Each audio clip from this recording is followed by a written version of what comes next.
Hello दोस्तों, स्वागत है आज की नई वीडियो में। आज हम आपको क्लास 10th का यूपी बोर्ड का पूछा गया पेपर कराने जा रहे हैं। ये वीडियो आपके लिए बहुत ही इम्पोर्टेंट होने वाली है।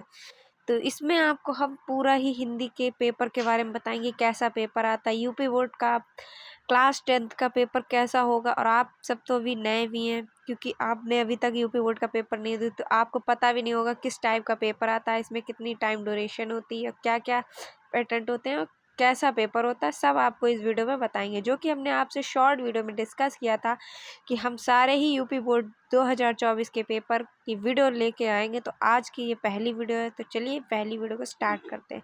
तो हिंदी का ये पेपर आपका है, इसका कोड है 801 HV। तो इसका कोड 801 HV है। इसके लिए आपको टाइम कितना दिया जाता है? 3 घंटे 15 मिनट आपको टाइम दिया जाता है, क्योंकि ये भी टाइम बहुत कम पड़ जाता है। क्योंकि 3 घंटे 15 मिनट कहने के लिए बहुत है, पर जब आप इसको करने जाते हैं तो ये भी टाइम आपके लिए कम पड़ जाता है। तो इसलिए अपनी टाइम स्पीड को खूब अच्छे से स्पीड को मेंटेन करें, टाइम पे ध्यान ना दें, अपना पेपर करते ही रहें। क्योंकि सबसे ज़्यादा जो पेपर होता है बड़ा, वो होता है हिंदी का।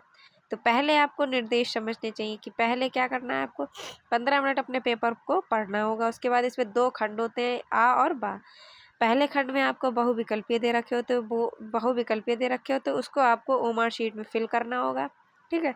उसके बाद जो बहुविकल्पीय हैं वो एक एक नंबर के होते हैं, और कुल कितने होते हैं? 20 क्वेश्चन होते हैं। ठीक है। तो खंड आ स्टार्ट करते हैं। तो खंड आ में आपके 20 बहुविकल्पीय प्रश्न है, जो कि अगर आप इस 20 बहुविकल्पियों को सही कर लेते तो आपके 20 नंबर पक्के हो जाते हैं। और इस 20 नंबर से एग्जामिनर कॉपी चेक करते हुए आपकी कॉपी जब देखेगा, अगर आपके 20 या 19 क्वेश्चन सही है, तो वो आगे भी आपको समझे कि हाँ ये व्यक्ति सही है, तो इसको नंबर देने चाहिए। क्योंकि अगर आपके शुरू के सारे ही गलत हो तो उसका मन भी नहीं करेगा कॉपी चेक करते हुए कि ये तो फिर इसके नंबर नहीं आगे बढ़ पाए। अगर आपके बहुविकल्पीय सही हैं सारे, तो आपके कॉपी का इंप्रेशन बढ़ सकता है। तो चलिए वीडियो को स्टार्ट करते हैं। तो पहला खंड है अपना आ। इसमें खंड आ में क्या दे रखा है? बहुविकल्पीय। तो बहुविकल्पीय 20 है। तो चलिए वीडियो को स्टार्ट करते हैं। तो पहला अपना क्वेश्चन है, शुक्ल योगीन के लेखक हैं। शुक्ल योगीन लेखक हैं किसके हैं? राम प्रसाद निरंजनी, या यशपाल, या माखनलाल चतुर्वेदी, या सदल मिश्र। इसका करेक्ट आंसर आपको लगाना है। ठीक है। उसके बाद है दूसरा। इस पेपर को आप घर पे बैठ के लगाइएगा। गुनाहों के देवता रचना की विधा है। किसकी विधा है? नाटक की, आत्मकथा, या उपन्यास, या कहानी। इसका करेक्ट आंसर होगा, आप लगाइएगा। किशोरी लाल गोस्वामी की रचना है। Question number 3। सरस्वती, या दुलाई लाल, या राग तरवारी, या इंदुमती। क्वेश्चन नंबर 4 सबसे आसान और इजी क्वेश्चन यूपी बोर्ड ने पूछ लिया 2024 में। ध्रुव सामिनी के लेखक है जयशंकर प्रसाद, राम कुमार वर्मा, जगदीश चंद्र माथुर, या मोहन राकेश। इसका आंसर आपको कमेंट बॉक्स में देखना है। देखते हैं किन किन बच्चों को इतना इजी क्वेश्चन आता है। अगर आपको इस इजी क्वेश्चन को भी नहीं कर पाए तो समझो आपकी प्रैक्टिस अच्छी नहीं, आपकी यूपी बोर्ड की तैयारी बिल्कुल भी सही नहीं चल रही। तो अपनी तैयारी को मेंटेन रखिए, क्योंकि अब यूपी बोर्ड के आपके एग्ज़ाम करीब ही आने, सिर्फ 2 से 3 महीने ही मान लीजिए आपको पढ़ना है। उसके बाद तो प्रैक्टिस करनी, रिवीजन करिए। 5वां क्वेश्चन, संस्कृति और सभ्यता के निबंध के निबंधकार कौन है? रामदास गौड़, या रामचंद्र शुक्ल, या श्याम सुंदर दास, या डॉक्टर नागेंद्र। इसका आंसर क्या होगा? करेक्ट। आप इसको घर पे बैठ के लगाइएगा। 6 क्वेश्चन, भाव विलास की रचयिता है भूषण, मतीराम, या केशव, या देव। क्वेश्चन नंबर 7, वृत्ति मुक्त काव्य धारा की रचना है सुजान सागर, या ललित ललाम, या बिहारी सतसई, या काव्य निर्णय। क्वेश्चन नंबर 8, दूसरा सप्तक का प्रकाशन है। ये बहुत ही इंपॉर्टेंट क्वेश्चन है। दूसरा सप्तक, इसका पहला, दूसरा, तीसरा 3 पूछे जाते हैं। तो 1943, 1979, या 1951, या 1985। क्वेश्चन नंबर 8, प्रगतिवादी युग के कवि हैं शिवमंगल सिंह सुमन, या नरेश मेहता, या प्रभाकर माचवे, या जगदीश गुप्ता। क्वेश्चन नंबर 8, महादेवी वर्मा की रचना है त्रिधारा, पथ की साथी, या वीणा, या गुंजन। क्वेश्चन नंबर 11, विंध्य के वासी उदासी तपो व्रतधारी महाबुनि नारी दुखहारी पंक्ति में कौन सा रस है? करुण रस है, श्रृंगार रस है, हास्य रस, या इनमें से कोई नहीं। जहाँ उपमेय में उपमान की समानता प्रकट की जाए तो वो कौन सा होगा? उपमा अलंकार हो गया, उत्प्रेक्षा होगा, या रूपक हो गया, या संदेह। सोरठा छंद के दूसरे और चौथे चरण में कितनी मात्राएं होती हैं? 16 होती हैं, 13 होती हैं, 12 होती हैं, 11 होती हैं। क्वेश्चन नंबर 13, अपव्यय शब्द में उपसर्ग जुड़ा है आ या अप या उप या अधि।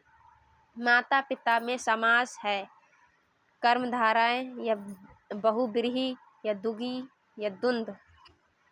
क्वेश्चन नंबर 16, समुद्र का पर्यायवाची नहीं है।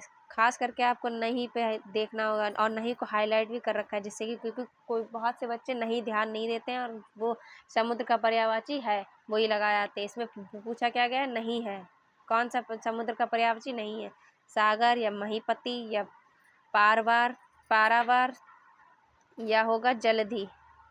16 100 का तत्सम है, शत है या सब है या इनमें से कोई नहीं। तेषाम में विभक्ति वचन है पंचम विभक्ति द्विवचन, षष्ठी विभक्ति बहुवचन या सप्तमी विभक्ति एक वचन या चतुर्थ विभक्ति एक वचन। तुमसे सोया नहीं जाता है, वाक्य में वाच्य है तो इसका क्या होगा? कृत्यवाच्य, कर्मवाच्य, भाववाच्य, इनमें से कोई नहीं है। विकारी पद नहीं है, विकारी पद नहीं है, ध्यान देना। फिर से देखो हाईलाइट कर रखा है, इस बार एग्जामिनर बहुत ही अच्छे से आपको समझाना चाह रहे, हाईलाइट कर रखा है नहीं को। विकारी शब्द, विकारी पद नहीं है तो इसका कौन सा आंसर होगा? गाय या प्रतिदिन या सभा या रमेश। तो ये थे आपके बहुविकल्पीय 20। उसके बाद आपका आएगा खंड बा, जिसमें आपको बहुत से सारे क्वेश्चन मिलेंगे। गद्यांश, पद्यांश, लेखक के परिचय, निबंध, ये सारे क्वेश्चन इसी में होंगे। खंड बा में आपसे ये सब क्वेश्चन पूछे जाएंगे। तो क्वेश्चन नंबर 21 20 बहुविकल्पी हो गया। अब आगे क्वेश्चन नंबर 21, निम्नलिखित में से एक गद्यांश पर आधारित सभी प्रश्नों के उत्तर दीजिए। 2 गद्यांश होंगे, इसमें से आपको एक करना होगा। आपको जो आता हो उसका आंसर दीजिए। 3 क्वेश्चन दे रखे होंगे। पहले आपको देना उपयुक्त गद्यांश का संदर्भ लिखिए। उसके बाद मानव मात्र के लिए वर्तमान में क्या आवश्यक है और रेखांकित अंश की व्याख्या, जो अंडरलाइन कर रखी है अंडरलाइन, उसकी आपको व्याख्या करनी है। इसमें फिर अथवा में एक ये दे रखा होता है, तो आपको जो आता है वो करिए। अगर आपको ये वाला आता तो ये करिए, अगर अथवा दूसरा आता तो दूसरा करिए। उसके बाद आपका 22 नंबर है, निम्नलिखित में से किसी एक पदांश पर आधारित सभी प्रश्नों का उत्तर दीजिए। फिर आपको पदांश दे रखे होंगे, उसमें भी आपको 3 क्वेश्चन है। उपयुक्त पदांश का संदर्भ लिखिए, अगोचर से क्या तात्पर्य है, उसके बाद पदांश, रेखांकित अंश की व्याख्या। इनमें से दो दे रखे, एक आपको करना होगा। उसके बाद क्वेश्चन नंबर 23, दिए गए संस्कृत गद्यांशों में से किसी एक संदर्भ की हिंदी में अनुवाद कीजिए। तो 2 दे रखे होंगे गद्यांश, उसके बाद उसमें आपको एक कोई करना होगा जो आपको आता हो। उसके बाद एक दे रखा होता है, दिए गए श्लोकों में से किसी एक श्लोक का संदर्भ सहित हिंदी में अनुवाद दीजिए। 2 ही श्लोक दे रखे होंगे, उसमें से भी आपको एक की हिंदी में अनुवाद करना होगा। उसके बाद आपको अपने पठित खंड काव्य के आधारित पर निम्नलिखित प्रश्नों में से किसी एक का उत्तर दीजिए। 3 नंबर का ये क्वेश्चन है, आपको इनमें से कोई एक करना होगा।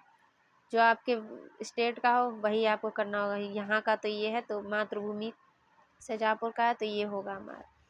क्वेश्चन नंबर 26, इसमें आपको जीवन परिचय में कोई 3 दे रखे होंगे, उसमें से कोई आपको एक करना होगा जो आपको सही से आता है। निम्नलिखित लेखकों में से किसी एक का जीवन परिचय देते हुए प्रमुख रचना का उल्लेख कीजिए। पहला है डॉक्टर राजेंद्र प्रसाद, दूसरा आचार्य रामचंद्र शुक्ल, तीसरा है भगवत शरण उपाध्याय। ये तीनों ही मोस्ट इंपॉर्टेंट है, इन तीनों को आप पढ़ लीजिए, बहुत ही इंपॉर्टेंट। अगर आप ये तीनों पढ़ लेते, उसके बाद आपको लेखक परिचय सिर्फ 3 ही पढ़ लीजिए, यही आपको फिर उसके बाद कोई पढ़ने की ज़रूरत नहीं। ऐसे ही कभी कोई आपको यही 3 पढ़ ले, आपके यही 3 में से कोई एक आ जाए। निम्नलिखित में से किसी एक का जीवन परिचय देते हुए इनकी प्रमुख रचना का उल्लेख कीजिए। इसमें से आपको जो भी आता हो वो करिए। पहला सूरदास, दूसरा मैथिली शरण गुप्त, तीसरा महादेव वर्मा। उसके बाद आपको एक श्लोक लिखना होगा। श्लोक अपनी जो इस प्रश्न पत्र में ना, अपनी पाठ्य पुस्तक संस्कृत के खंड पाठ्यवस्तु कठ्यस्त कोई एक श्लोक जो इस प्रश्न पत्र में ना आया, वो एक आपको श्लोक लिखना है। उसके बाद आपको एक पत्र दिया जाए, छात्रावास की जीवन शैली विषय पर अपने मित्र को पत्र लिखिए। दूसरा अथवा में दे रखा, विद्यालय में खेल कूद की सामग्री की ओर ध्यान दिलाते हुए प्रधानाचार्य को एक प्रार्थना पत्र। इन दोनों में से कोई एक कर लीजिए। उसके बाद आपको 29 नंबर पर निम्नलिखित में से किसी 2 प्रश्नों का उत्तर संस्कृत में लिखिए। 4 क्वेश्चन दे रखे हैं, उसके बाद आपको कोई 2 का उत्तर देना होगा। जो आपको आता है उन 2 का आंसर लिख दीजिए। उसके बाद 30 नंबर पे आपको निबंध दे रखे होते हैं। 4 निबंध है, उसमें से आपको कोई एक करना है। पहला है जीवन में विज्ञान का महत्व। दूसरा है भारत में आतंकवादी की समस्या और समाधान। तीसरा है छात्र और अनुशासन। चौथा है आज़ादी का अमृत महोत्सव। तो ये 4 बहुत ही इंपॉर्टेंट है, इन 4 को भी आप पढ़ लीजिए। इन 4 में से कोई ना कोई तो एक ज़रूरी है, क्योंकि ये हर साल पूछे जाने वाले इम्पॉर्टेंट निबंध है। तो ये था हम लोगों का हिंदी का पेपर। आप इसको घर पे बैठ के सॉल्व कीजिए, क्योंकि हिंदी का पेपर बहुत बड़ा होता है, तो इसको आप सॉल्व कीजिए घर पे बैठ के। वीडियो पसंद आई तो प्लीज़ वीडियो को लाइक कीजिए, चैनल को सब्सक्राइब कीजिए। कल आपके लिए दूसरे पेपर की वीडियो लेके आएंगे।